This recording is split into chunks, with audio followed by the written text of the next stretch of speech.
Welcome back to the Knock-On Effect, the rugby show where we say what the pundits won't. So Munster have just hammered Ulster in the first of two farewells for Peter O'Mahony, Conor Murray and Stephen Archer. In today's video, we'll give our thoughts on the match, look ahead to the final round against Benetton and answer the question, do Munster need big replacements for the departing legends? Let's get stuck in.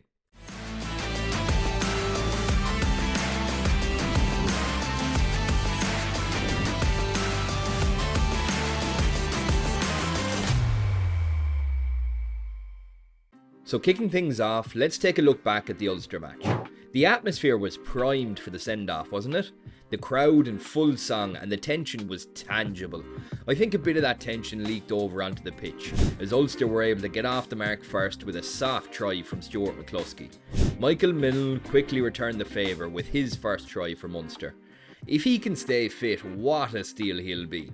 Scott Wilson saw a yellow for his high shot on Coombs, which personally I thought he was lucky that it was only a yellow. The ref claimed Coombs' dip was a mitigating factor, but he didn't dip enough for me to warrant it being brought down from a red.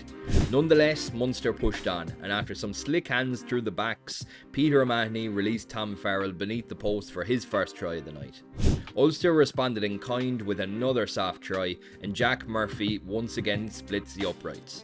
I thought Murphy kicked really well off the tee and hardly put a foot wrong up until Tyke Burns charged down try.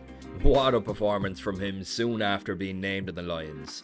Munster kept the pressure on and Niall Scannell came up with another try from a line-out maul soon after. Casey and Stockdale got into it and the teams piled in. O'Mahony, as always, was at the heart of the pushing and shoving, but a player that I always see in the heat of things as well is Crowley. He loves a good scrap, and it's great to see that we'll still have some players with that dog in them next season. Ulster went on the attack before half-time, and we were able to hold them out to another Jack Murphy penalty just before the break. 24-20 to Munster at half-time. The second half kicked off and O'Mahony led the fight. You could really tell he was playing his heart out and driving the team on. The first 15 or so minutes of the second half were very messy. A lot of scrums and loose balls, but Munster began to pull away. Tom Farrell popped up with his second try of the night. What a signing he has been. And then the moment of the night. Munster on the attack, ball back to Crowley, big cross field, and Peter O'Mahony rises above Nath Doak and slams the ball down over the try line, putting a real punctuation on it. What a moment for O'Mahony. To be able to score like that will likely be his last outing in Thomond Park was just a brilliant moment. The crowd were on their feet, and realistically, there was never going to be a way back into the match for Ulster from that moment on. Thomas Ahern had a lovely chip and chase from the restart, yet again showing us how athletic he is. The subs rolled on and off. O'Mahony, Murray and Archer all with their standing ovation, and before we knew it, the final whistle sounded. 38-20 final score. So our thoughts on the match. It was a great send-off for the boys really, and that's the most important thing. It was lovely to see Dave Kilcoyne doing some fan interactions. I know he's been injured for a while, but he's retiring at the end of the season too, and I can't help but feel he's been left out of this farewell, which is a shame because he was a great servant to Munster over the years. As for the game, we beat Ulster well in the end. From their point of view, they'll be very disappointed to have another game where they've failed to score in the second half.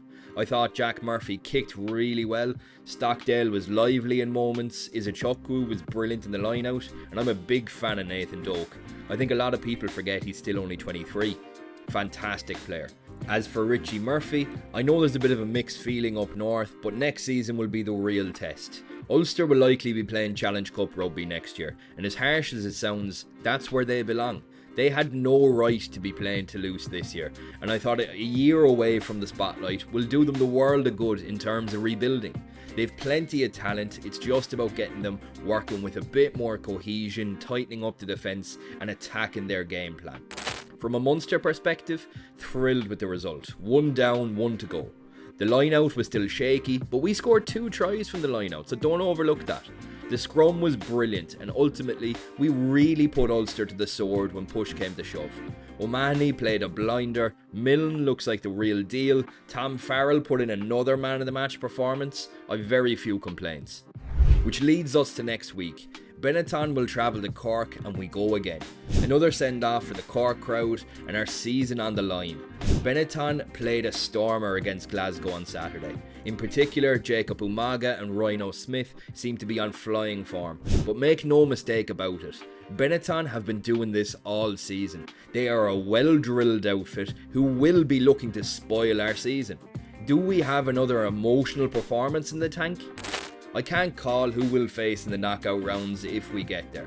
Between 5th and 8th, it's all up for grabs, and every team has a tricky fixture, and they're all fighting for Champions Cup and knockout rugby. I think with us being at home, in addition to having the quality and experience that we do, we'll just about squeeze our way through. Which brings us to the question, do Munster need to make big replacements for those departing legends? Short answer, no. Long answer, I wouldn't be signing anyone else until Clayton McMillan is on board. We took long enough in finding the successor to Roundtree, let's fucking back him. We have plenty of depth in the squad, and the main thing, bar absolutely none, is that we keep them fit. Whatever money we have, instead of thinking of signings, how about we put that money into the physio and strength conditioning teams and finally put a fucking end to this shambles of an injury list? As much as we'll miss all the departing players, just remember that Munster is bigger than any of them. The club, the fans, the province.